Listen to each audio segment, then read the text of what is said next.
નમસ્કાર મિત્રો, અમે ઘણા બધા પેશન્ટને કહેતા હોઈએ કે તમારે વજન ઘટાડવાની જરૂર છે. એનાથી ઘણા બધા રોગમાં ફાયદો થતો હોય, પરંતુ વજન ઘટાડવા માટે ડાયટમાં આટલી કાળજી રાખવી જોઈએ. પહેલી વસ્તુ, ક્રેશ ડાયટિંગ નહીં કરવું જોઈએ. ઘણા બધા લોકોને જ્યારે અમે કહીએ તો એક સાથે એક મહિનામાં 10 કિલો 15 કિલો વેટ લોસ કરી દે, તો એ વસ્તુ રોંગ છે. એ શરીર માટે નુકસાનકારક છે. બીજી વસ્તુ, જે બી ફેરફાર કરો તો પરમનન્ટલી કરો. એટલે કે જો ખોરાકમાં તમારે ઘટાડવો છે તો તમે લાઈફ લોંગ એ તમારી આદત બદલજો. જો ફેરફાર ટેમ્પરરી કરશો તો એનો ફરક પણ ટેમ્પરરી પડશે. એ ચેન પાછો પૂરો થશે અને તમારું વજન વધી જશે.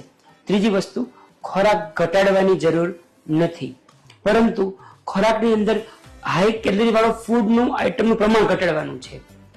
જો બપોરે ઓછું જમશો તો 4 વાગે ભૂખ લાગશે અને નાસ્તો થશે અને ખોટી આદતો પડશે. એના કરતા બપોરે પેટ ભરીને જમવાનું, પરંતુ એમાં સલાડ, ફ્રૂટ, વેજીટેબલ્સ જેમાં કેલરી ઓછી હોય એનું પ્રમાણ વધારવાનું. ટોટલ કેલરી ઇન્ટેક ઘટશે અને વજન પણ ઘટશે, અને આ વસ્તુ કાયમ માટે જળવાઈ રહેશે.